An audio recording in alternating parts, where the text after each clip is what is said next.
Hello student, आज की class में हम इलेक्ट्रोमैग्नेटिक वेव से रिलेटेड न्यूमेरिकल करेंगे। तो ये दो न्यूमेरिकल हैं। ये इलेक्ट्रोमैग्नेटिक वेव में जो इलेक्ट्रिक और मैग्नेटिक फील्ड की इक्वेशन है और उनकी डायरेक्शन है उससे रिलेटेड है। पहले हम ये क्वेश्चन करेंगे। स्टेटमेंट है a plane EM wave of frequency 25 megahertz travel in free space along x direction at a particular point in space and time, vector E equal to 6.3 j cap volt per meter. What is vector B at this point? आपको vector E दिया हुआ है 6.3 j cap volt per metre. Electric और magnetic field में relation होता है E equal to C B, और electric field की मैग्नीट्यूड क्या है 6.3 वोल्ट पर मीटर है, डायरेक्शन जे कैप है।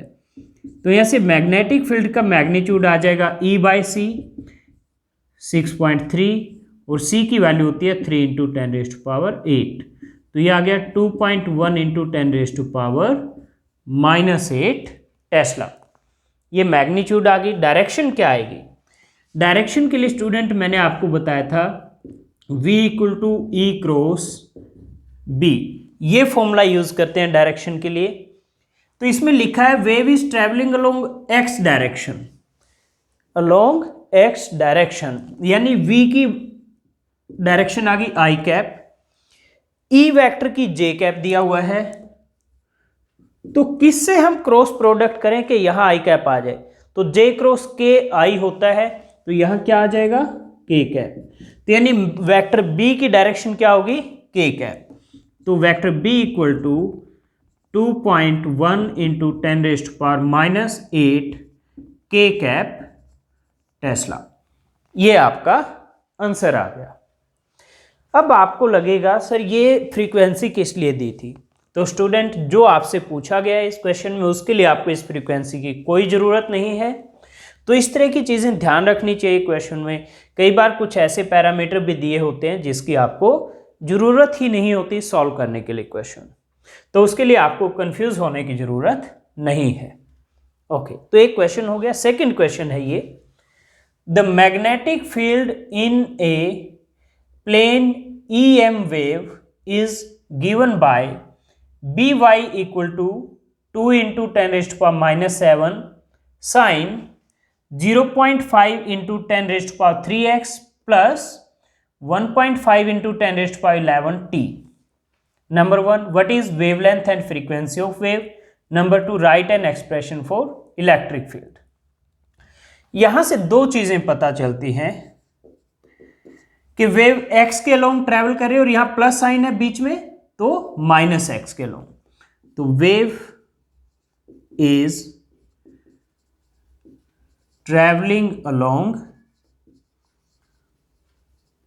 minus y direction, sorry minus x direction, minus x direction. Wave is traveling along negative x direction.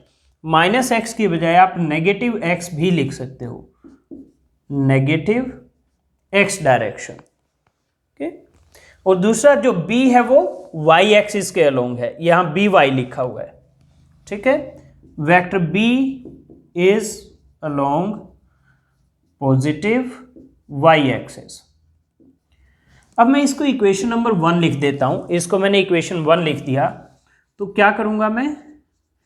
Compare 1 with by equal to b naught sine के x plus omega t, क्योंकि t का coefficient हमेशा omega होता है, के x का के होता है इन इक्वेशन में। जैसे हमने उसमें लिखा था के जेड माइनस ओमेगा टी, जब इलेक्ट्रिक मैग्नेटिक फील्ड की इक्वेशन लिखी थी डेरिवेशन में, तो यहाँ जेड था, यहाँ प्लस की जगह माइनस था। तो यानी हमेशा यहाँ जो भी होगा एक्स वाई जेड उसके साथ के होगा। तो ये जो 0.5 10⁻³ है ये के है, और टी के साथ जो है वो ओमेगा है। और बी नोट है ये, तो बी नोट आ गया आपका 2 इंटू 10⁻⁻7, k है 0.5 इंटू 10⁻³ और ओमेगा है 1.5 इंटू 10⁻11। ये वैल्यूज आ गई आपके। अब हमें क्या करना है, लैम्डा और म्यू निकालना है। तो फर्स्ट पार्ट पहले हम करते हैं। वेवलेंथ k होता है 2 पाई बाय लैम्डा, तो यहाँ से लैम्डा हो गया आपका 2 पाई बाय k, तो 2 पाई की वैल्यू 3.14, k की वैल्यू 0.5 इंटू 10⁻³ तो यहाँ से आपका ये आ जाता है 12.56 इंटू 10⁻³ 12.56 इंटू 10⁻³ मैं इसको राउंड ऑफ करता हूँ तो मैं इसको 2 डेसिमल में लिख देता हूँ 1.26 इंटू 10⁻⁻² मीटर। ये आ गई आपकी वेवलेंथ।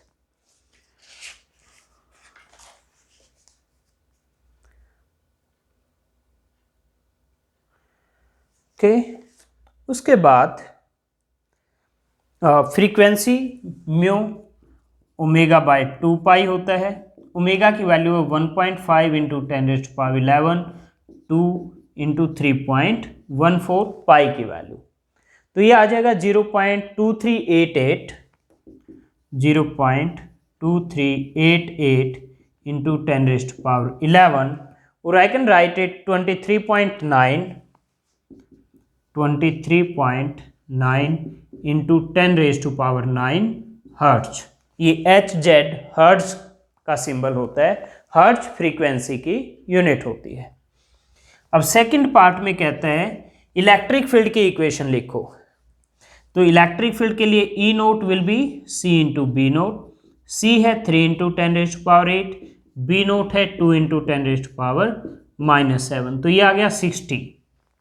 E नोट की वैल्यू क्या आ गई आपकी 60 वोल्ट पर मीटर।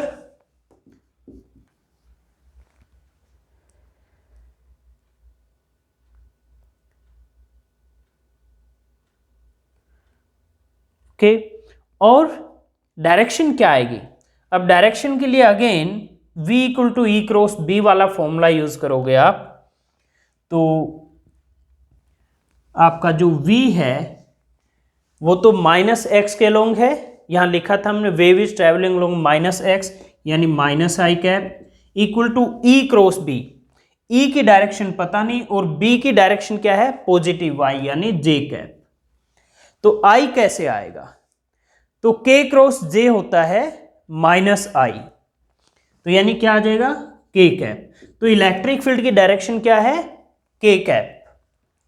तो इलेक्ट्रिक फील्ड की इक्वेशन हो जाएगी Ez, k कैप कौन किसको रिप्रेजेंट करता है z डायरेक्शन को, इक्वल टू E नोट की वैल्यू 60 साइन, और फिर मैंने बताया था फेज तो सेम होता है इलेक्ट्रिक और मैग्नेटिक फील्ड का, तो यानी जो साइन के बाद एंगल जो भी है सेम यही आएगा 0.5 इंटू 10⁻³ प्लस 1.5 इंटू 10⁻11t। ये आपका आंसर आ गया। तो ये है इलेक्ट्रिक फील्ड के लिए एक्सप्रेशन। E नोट की वैल्यू 60 साइन, और साइन के बाद अंदर वाली टर्म इलेक्ट्रिक और मैग्नेटिक फील्ड में सेम होती है, फेज सेम होता है। तो स्टूडेंट ये क्वेश्चन भी आपका कंप्लीट हो गया है। तो ये दोनों क्वेश्चन इस तरह से आपके कंप्लीट हो गए।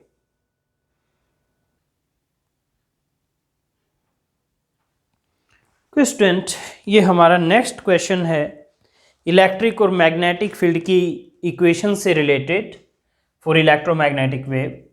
ए plane EM wave is propagating in x direction, has lambda equal to 6 millimeter.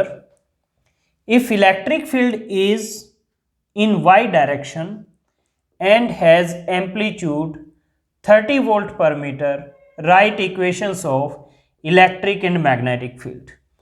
Wavelength दिया है 6 मिलीमीटर यानी 6 into 10⁻³ metre. Wave is traveling in x direction and electric field का एम्पलीट्यूड यानी ई नोट दिया है 30 volt per metre. Electric field की equation क्या होगी? इलेक्ट्रिक फील्ड की इक्वेशन होगी E equal to E naught, E equal to E naught sine x direction में यानी पॉजिटिव एक्स में।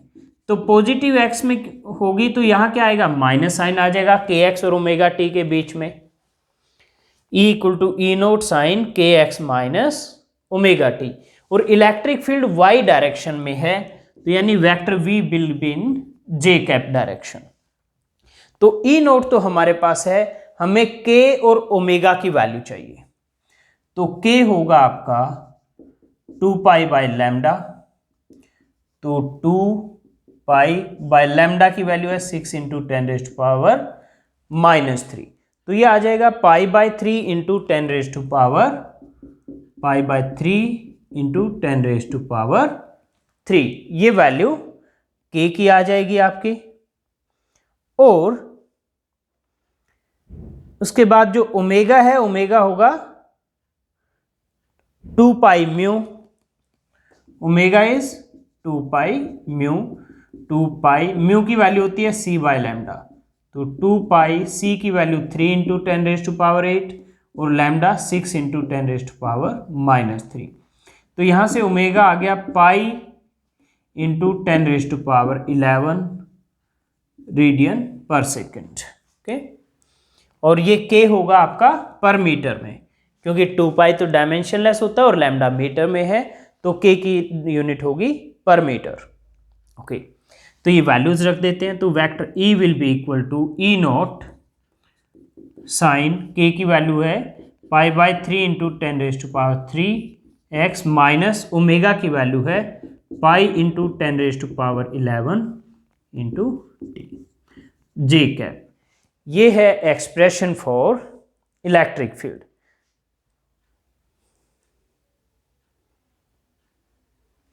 फिर मैग्नेटिक फील्ड के लिए होगा vector B equal to B naught sine के एक्स माइनस ओमेगा टी, और यहां एक यूनिट वेक्टर आएगा।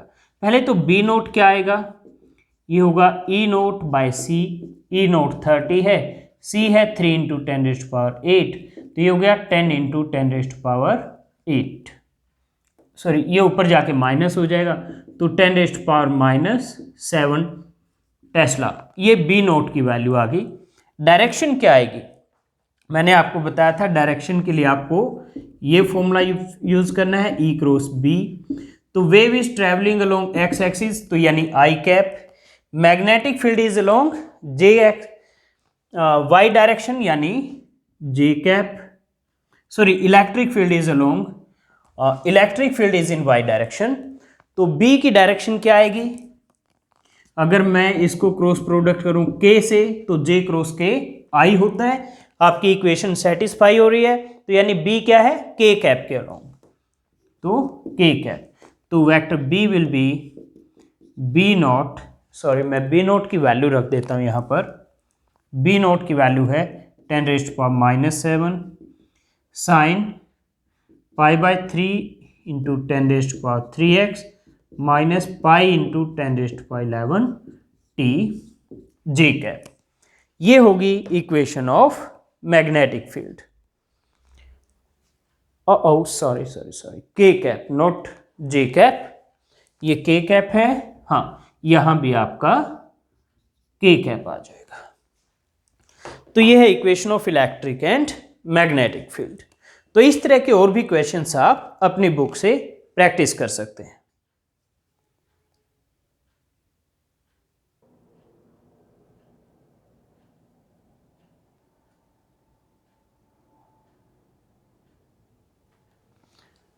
स्टूडेंट, हमारा एक question intensity of EM wave पर बेस्ड है।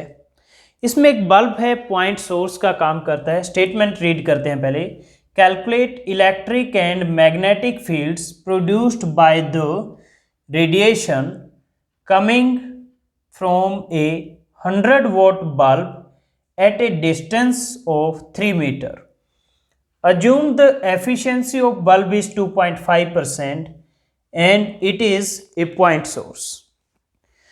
स्टूडेंट ये बल्ब है, तो ये क्या करेगा, 3 डायमेंशन में लाइट एमिट करेगा। जैसे आपके रूम में अगर कोई बल्ब है वो, तो तीनों एक्स वाई जेड डायरेक्शन में लाइट एमिट करता है। तो 3 मीटर रेडियस क्या होगा, तो 3 मीटर रेडियस का एक स्फीयर बनेगा, इतनी डिस्टेंस में इसने एनर्जी एमिट की है। ओके, आर क्या है, 3 मीटर। तो इतने, ये एरिया क्या होगा 3 मीटर रेडियस स्फीयर का, that will be 4 pi r square. तो 4 पाई और आर है 3 का स्क्वायर 9। तो ये आपका आ जाएगा 113.04। सो अप्रोक्सीमेटली हम इसको 113 मीटर स्क्वायर लिखेंगे। पावर दिया हुआ है आपका 100 वॉट बल्ब, P दिया हुआ है 100 वॉट, और एफिशिएंसी दिया हुआ है 2.5%।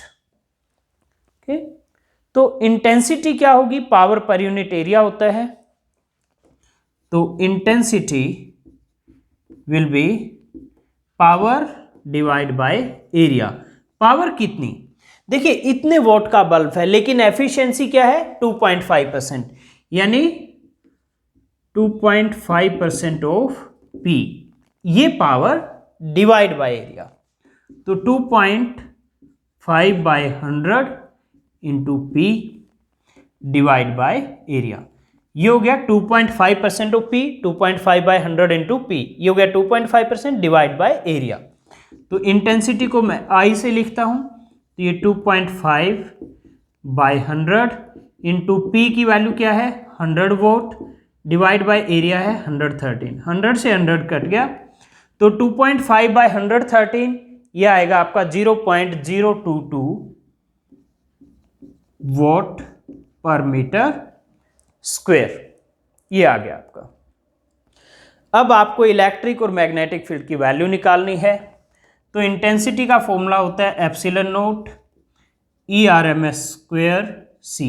तो यहाँ से E R M S square आ गया आपका I by epsilon naught C, ये फॉर्मूला होता है इंटेंसिटी का, I equal to epsilon naught E R M S square C. तो यहाँ से E R M S square क्या आ गया, I divide by epsilon naught C, I के नीचे चले जाएंगे। तो यहाँ से हम वैल्यू रखते हैं, आई की वैल्यू है 0.022, ये वैल्यू कैलकुलेट की है हमने।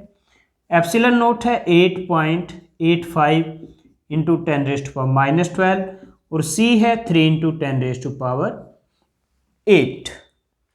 तो ये आपकी सॉल्व करने के बाद वैल्यू आ जाती है 8.286, 8.286।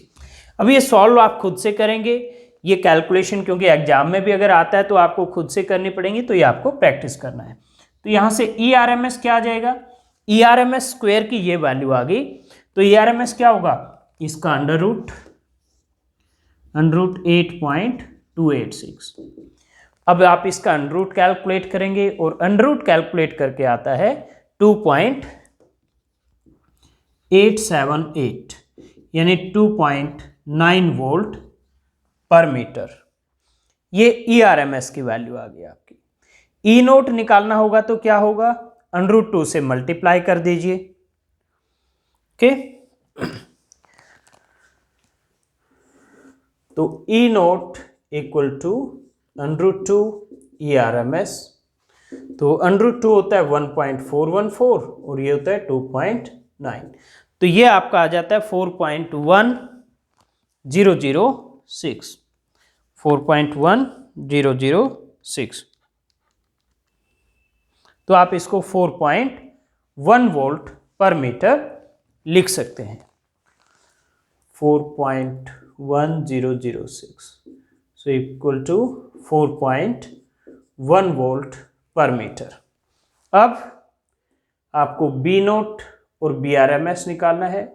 तो बी आर एम एस होगा आपका E R M S by C. E R M S की वैल्यू है आपकी 2.9, तो आप उसको 3 से डिवाइड कर देंगे, तो ये आपका आ जाएगा ERMS की वैल्यू है और ये रही 2.9, उसी की वैल्यू है 3 इंटू 10⁻8। तो ये आपका 0.966 इंटू 10⁻⁻8। और आप या इसको लिख सकते हैं 9.6 इंटू 10⁻⁻9 टेस्ला। 9.6 into 10⁻⁻9 Tesla. और इसी तरह से बी नोट निकाल सकते हैं आप, that will be √2 into RMS। B naught will be √2 BRMS, √2 1.414 और BRMS 9.6 इंटू 9.6 इंटू 10⁻⁻9। इन वैल्यूज़ को आप मल्टीप्लाई कर दीजिए और इसको मल्टीप्लाई करके आपका आएगा 13.57 इंटू 10⁻⁻9 टेस्ला। 13.57 इंटू 10⁻⁻9, जिसको आप राउंड ऑफ करके 1.4 इंटू 10⁻⁻8 टेस्ला लिख सकते हैं। तो स्टूडेंट, ये था आपका एक क्वेश्चन और जिसमें कुछ क्वांटिटीज हमें कैलकुलेट करनी थी, वो हमने कर ली।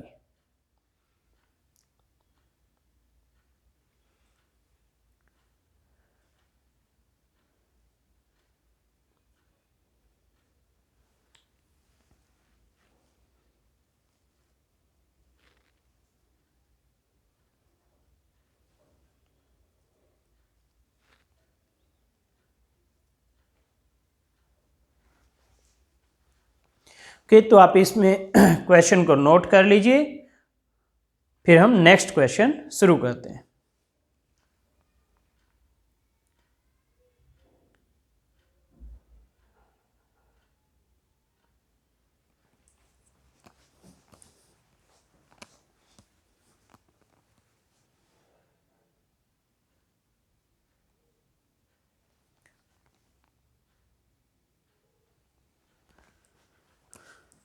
हेलो स्टूडेंट, ये हमारा नेक्स्ट क्वेश्चन है। It is based on momentum of EM wave and energy of EM wave. Light with an energy flux of 18 watt per centimeter square falls on a non-reflecting surface at normal incidence. If the surface has an area 20 centimeter square, find the average force exerted on the surface during a 30-minute time span. तो आपको energy flux दिया हुआ है, energy flux 18 watt पर centimetre square. Watt power की unit होता है, power होता है एनर्जी पर यूनिट टाइम, यानी ये है 18 जूल पर सेकेंड पर सेंटीमीटर स्क्वायर। तो जूल एनर्जी की यूनिट होती है, यानी ये क्या है, energy per unit time per unit area. Energy per unit time per unit area.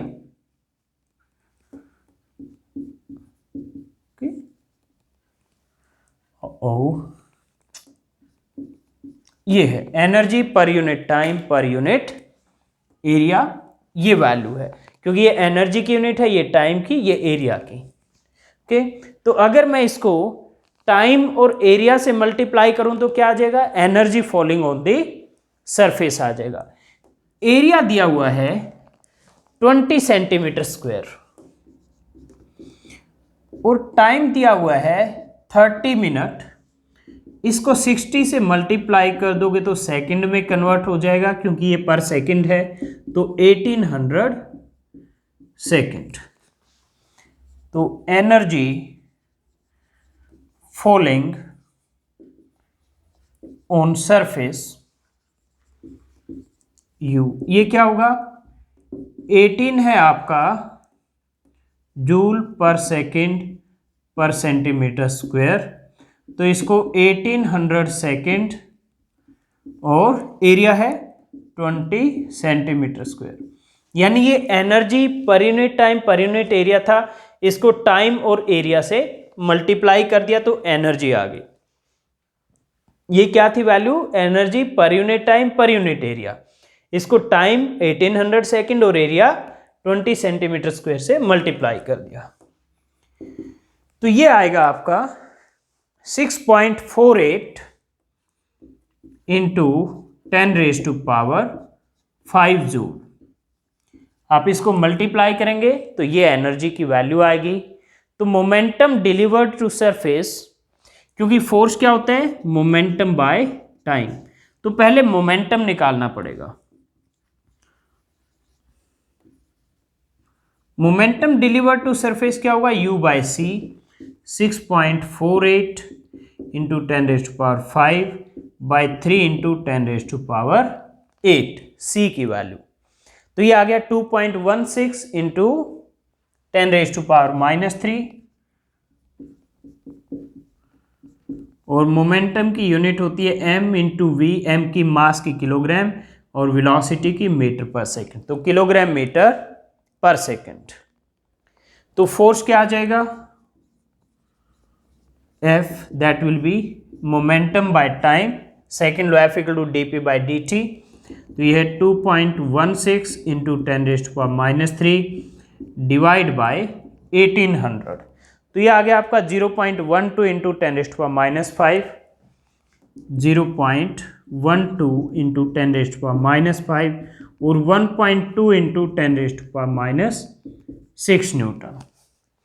ये लेकिन कब है? अगर एब्जॉर्ब हो गई है वेव। अगर रिफ्लेक्ट होती है तो if the surface is reflecting, इसमें दिया हुआ है नॉन रिफ्लेक्टिंग, तो ये आंसर आ गया। लेकिन अगर रिफ्लेक्टिंग सरफेस होता तो आपका क्या आंसर होता? If surface is perfect reflector, अगर वो पूरी तरह से उसको रिफ्लेक्ट कर देता तो मोमेंटम में चेंज क्या होता? फिर मोमेंटम हो जाता आपका देन चेंज इन मोमेंटम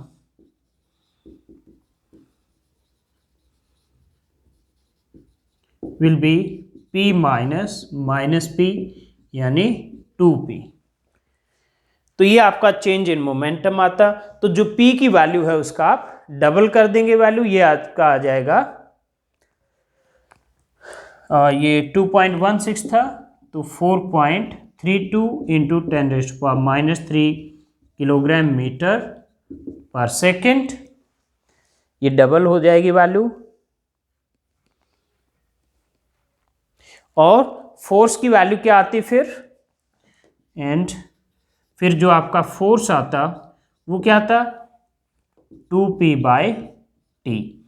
तो P बाई टी की ये वैल्यू है, इसका डबल यानी 2.4 इंटू 10⁻⁻⁻6 न्यूटन।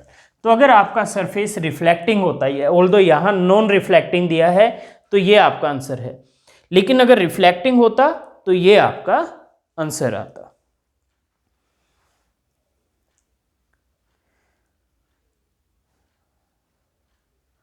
स्टूडेंट, तो ये एक क्वेश्चन था हमारा मोमेंटम एंड फोर्स से रिलेटेड। ये क्वेश्चन हमारा कंप्लीट हो गया।